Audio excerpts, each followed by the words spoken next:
ഇന്ത്യയിലും കേരളത്തിലും ഭാരതത്തിലെ വിവിധ സംസ്ഥാനങ്ങളിലും മക്കൾ രാഷ്ട്രീയം, മരുമക്കൾ രാഷ്ട്രീയം, ചെറുമക്കൾ രാഷ്ട്രീയം, കുഞ്ഞമ്മ രാഷ്ട്രീയം, അതുപോലെ തന്നെ അമ്മുമ്മ രാഷ്ട്രീയം, അപ്പൂപ്പൻ രാഷ്ട്രീയം, ഇത് വലിയ ചർച്ചയാണ്. എപ്പോഴും മക്കൾ രാഷ്ട്രീയത്തെ വലുതായിട്ട് എതിർക്കുന്നവരാണ്. കെ മുരളീധരൻ കോൺഗ്രസിന്റെ കരുണാകരന്റെ മകൻ കെ മുരളീധരൻ വന്നപ്പോൾ കിങ്ങിണിക്കുട്ടൻ എന്നൊക്കെ പറഞ്ഞ് വളരെ വലുത് മോശമാക്കി. പത്മജ കൂടി വന്നപ്പോൾ വളരെ മോശമായി. അപ്പോഴല്ല അതിനെ മോശമാക്കി പറഞ്ഞുകൊണ്ടിരുന്നതും ഒരു പരിധിവരെ ബി ജെ പിയിലാണ് ഇപ്പോൾ അത് കാണാതെ വരുന്നത്. ബി ജെ പിയിൽ അങ്ങനെ മക്കൾ രാഷ്ട്രീയം വലുതായിട്ട് കാണുന്നില്ല. ബാക്കി കോൺഗ്രസിലൊക്കെ ശക്തമായിട്ട് ഇത് കാണാൻ പറ്റുമായിരുന്നു. കേരള കോൺഗ്രസിലൊക്കെ വളരെ ശക്തമായി കാണാം.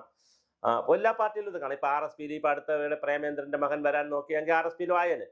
ഞാൻ പറഞ്ഞു വന്ന അതല്ല, ഇതിനെയൊക്കെ ശക്തമായി എതിർക്കുകയും ഇത് പാടില്ല എന്ന് പറയുകയും മക്കൾ രാഷ്ട്രീയത്തെ കളിയാക്കുകയും ചെയ്തിരുന്ന ഒരു പാർട്ടിയാണ് സി പി എം. എന്നാൽ കണ്ണൂരിലെ സി പി എമ്മിൻ്റെ കഥയൊന്ന് പഠിക്കുന്നത് നന്നായിരിക്കും. വളരെ രസകരമായ ഒരു കാര്യമാണ് കണ്ണൂരിലെ സി പി എം. ഇപ്പോൾ ശ്യാമള, ഇതിപ്പോൾ ഞാൻ പറയാൻ കാരണം, പി കെ ശ്യാമള എന്ന എം വി ഗോവിന്ദൻ മാഷിൻ്റെ ഭാര്യ നേരത്തെ ആന്തൂർ മുനിസിപ്പാലിറ്റിയുടെ, ആന്തൂർ പഞ്ചായത്തായിരുന്നു, പിന്നെ ആന്തൂർ മുനിസിപ്പാലിറ്റിയായി. ആന്തൂർ മുനിസിപ്പാലിറ്റിയുടെ ചെയർപേഴ്സൺ ആയിരിക്കുന്നതും സാജൻ എന്നൊരു വ്യവസായി ആത്മഹത്യയൊക്കെ ചെയ്ത ആന്തൂർ മുനിസിപ്പാലിറ്റിയുടെ ശ്യാമള എന്ന് പറയുന്ന ചെയർപേഴ്സൺ ഇപ്പോൾ സ്ഥാനാർത്ഥിയാകുന്നു. എവിടെ? തളിപ്പറമ്പ്. എം വി ഗോവിന്ദൻ മാഷ് മത്സരിച്ച സ്ഥലത്ത് സ്ഥാനാർത്ഥിയാകുന്നു. ജയിക്കാൻ എല്ലാ സാധ്യതയുമുണ്ട്. കാരണം കമ്മ്യൂണിസ്റ്റ് കോട്ടയാണ് അവിടെ. ജയിച്ചു കഴിഞ്ഞാൽ എൽ ഡി എഫ് വന്നാൽ മന്ത്രിയാകാനുള്ള സാധ്യതയും വളരെ വലുതാണ്. ഒരു തർക്കവുമില്ല. ആ ഒരു ഇക്വേഷനാണ് പിണറായിയും ഗോവിന്ദൻ മാഷും തമ്മിൽ ഉണ്ടാക്കിയിരിക്കുന്നത്. അങ്ങനെ ഒരു കരാർ ഉണ്ടാക്കിയതിന് ശേഷം ബാക്കി ആരെ വെട്ടി നിരത്താനും പിണറായിക്ക് അവസരം കൊടുത്തുകൊണ്ടാണ്. അങ്ങനെയാണ് പിണറായി ശൈലജ ടീച്ചറിനെ വെട്ടിയത്. ഇനി കണ്ണൂരിലെ ഒരു രാഷ്ട്രീയം. കണ്ണൂരിൽ 1-2 സമുദായങ്ങൾ മാത്രമാണ് കമ്മ്യൂണിസ്റ്റ് പാർട്ടിയെ നയിക്കുന്നത്. അവിടെ 2 സമുദായമാണ് പ്രധാനമായി. വേറെ ആരും അവിടെ കമ്മ്യൂണിസ്റ്റ് പാർട്ടിയെ നയിക്കുന്നില്ല. അങ്ങനെ ആരെങ്കിലും വളർന്നു വന്നിട്ടെങ്കിൽ അവരെ കൊല്ലുക. ഇപ്പം ഷംസീർ വളർന്നു വന്ന ഒരു മുസ്ലിം നേതാവാണ്. പക്ഷേ മുസ്ലിമിൽ നിന്ന് വന്നൊരു നേതാവാണ്.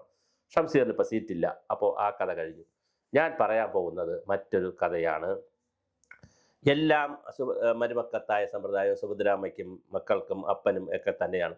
കണ്ണൂർ ജില്ലാ സെക്രട്ടറി ആയിരുന്ന പി ജയരാജൻ്റെ, ഇപ്പോൾ പഴയ ആണ്, ഇപ്പം അദ്ദേഹം ജില്ലാ സെക്രട്ടറി അല്ല, സഹോദരിയാണ് വടകര എം പി ആയിരുന്ന സതീദേവി പിന്നെ വനിതാ വികസന കമ്മീഷൻ്റെ ചെയർപേഴ്സണാണ്. അവർ ഈ പി ജയരാജൻ്റെ സഹോദരിയാണ്.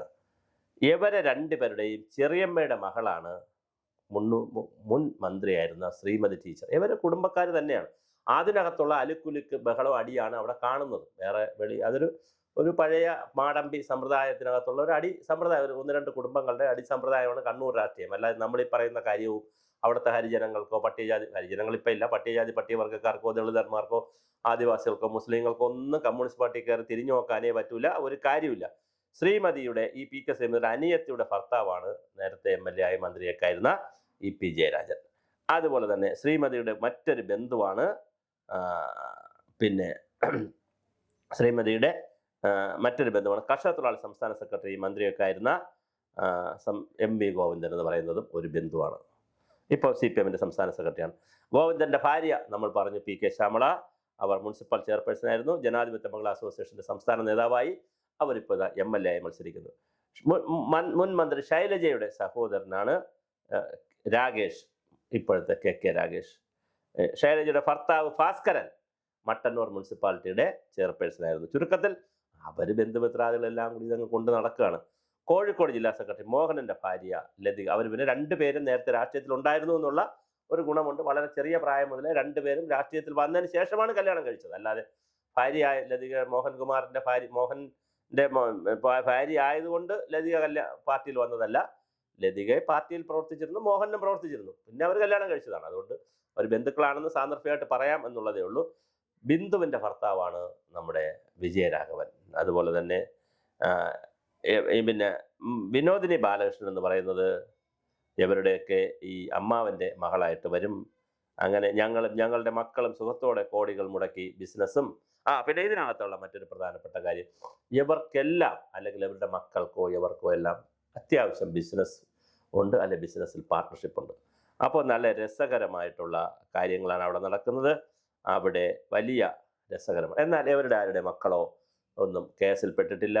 അവരാരുടെ മക്കളൊന്നും പിന്നെ ജയിലിൽ കിടക്കുന്നില്ല, ഒന്നുമില്ല. അവരെല്ലാം സുഖലോലുപരായി വളരെ സുഖകരമായി ജീവിക്കുന്നു. സമൂഹത്തിൻ്റെ ഏറ്റവും വലിയ ഇപ്പോൾ ബിനീഷ് കൊടിയേരി എടുത്തു കഴിഞ്ഞാൽ ഒരു കഞ്ചാവ് കേസിൽ പെട്ടു, അത് വേറെ കാര്യം.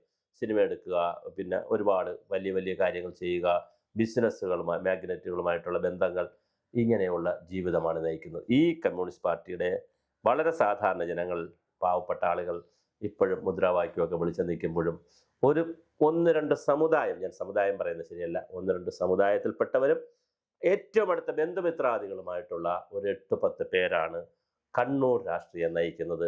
അവർ തന്നെയാണ് ഇപ്പോൾ കേരള രാഷ്ട്രീയവും നയിക്കുന്നത്. അങ്ങനെ നയിക്കുമ്പോൾ തോമസ് ഐസക്മാരെ വെട്ടും, ജി സുധാകരനെ കൊല്ലും, ജീവിച്ചിരിക്കുന്ന രക്തസാക്ഷിയാകും.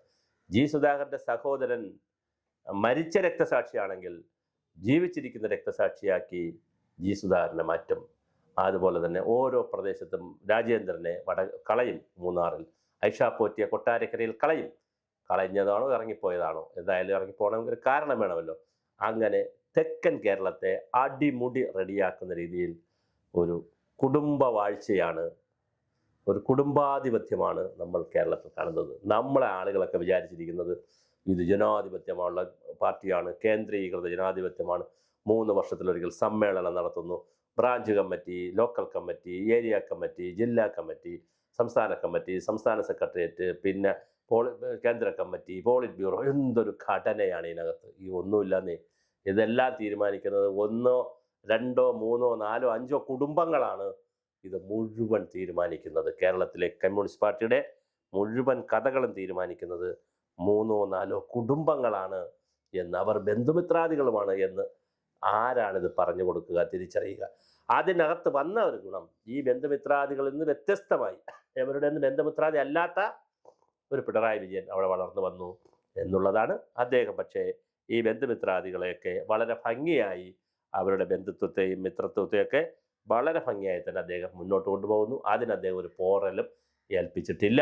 ഇവർ മാറിയും തിരിഞ്ഞും അവരെ ബന്ധുക്കളെയും സുഹൃത്തുക്കളെയൊക്കെ തന്നെ പല സ്ഥലത്തും വച്ചിരിക്കുന്നത് കൊണ്ട് അവർക്കും പരാതിയില്ല. ഇത് വളരെ കൃത്യമായി കേരള രാഷ്ട്രീയത്തിൽ ചർച്ച ചെയ്യപ്പെടേണ്ട ഒരു കാര്യമാണ്. എന്തെന്നാൽ ഇതുവരെ ഇതൊന്നും ചർച്ച ചെയ്യപ്പെടേണ്ടിയിരുന്നില്ല. ഇപ്പോൾ ചർച്ച ചെയ്യണമെന്ന് പറയുന്ന കാര്യം, സുധാകരന്മാർ പുറത്തു ചാടുമ്പോൾ, അതുപോലെ തന്നെ മറ്റൊരുപാട് ആളുകളെ കൊല്ലുമ്പോൾ, ഷംസീറിനെ കൊന്നതുകൊണ്ട്. ഷംസീറിനെ കൊന്നത് എന്തിനാണ്? ഷംസീറിനെ സ്പീക്കറാക്കിയപ്പോഴേ അന്നേ ഞാൻ പറഞ്ഞു, ഷംസീറെ നിങ്ങൾക്ക് ആയുസില്ല, നിങ്ങളെ കൊല്ലും. കാരണം നിങ്ങൾ മുഹമ്മദ് റിയാസിനെ മന്ത്രിയാക്കിയപ്പോൾ, മരുമോനെ മന്ത്രിയാക്കിയപ്പോൾ നിങ്ങൾ പിണങ്ങി. ആ പിണക്കത്തിൽ നിങ്ങളെ എന്താക്കി? സ്പീക്കറാക്കി. അപ്പോഴേ പിണറായി വിജയൻ ഡയറിയിൽ ഷംസീറിൻ്റെ പേരും എഴുതി ഒരു ചുമന്ന വരയിട്ടൊരു വട്ടമിട്ടു. ഷംസീറിൻ്റെ പേരും എഴുതി ഒരു വട്ടമിട്ട് വച്ചിട്ടുണ്ട്. പിണറായിയുടെ ഡയറിയിൽ എഴുതി വച്ചിട്ടുണ്ട്. ആ ഡയറിയിലുണ്ട് യവൻ്റെ ഈ പീരീഡ് മതി, സ്പീക്കർ പീരീഡ്, യവനെ വെട്ടും. ഷംസീറിന് ഇപ്പോൾ സീറ്റില്ല. ശൈലജയ്ക്ക് വേറെ സ്ഥലത്ത് കൊണ്ടുപോയ പോലെ ഷംസീറെ, ഇത് നിങ്ങൾ പഠിക്കുന്ന പാർട്ടിയല്ല. ഈ പാർട്ടിയെക്കുറിച്ച് നിങ്ങൾക്കൊന്നും അറിയില്ല സഖാക്കളെ. ഇതൊരു വേറിട്ട വ്യത്യസ്തമായ ജനങ്ങളുടെ പാർട്ടിയാണ്.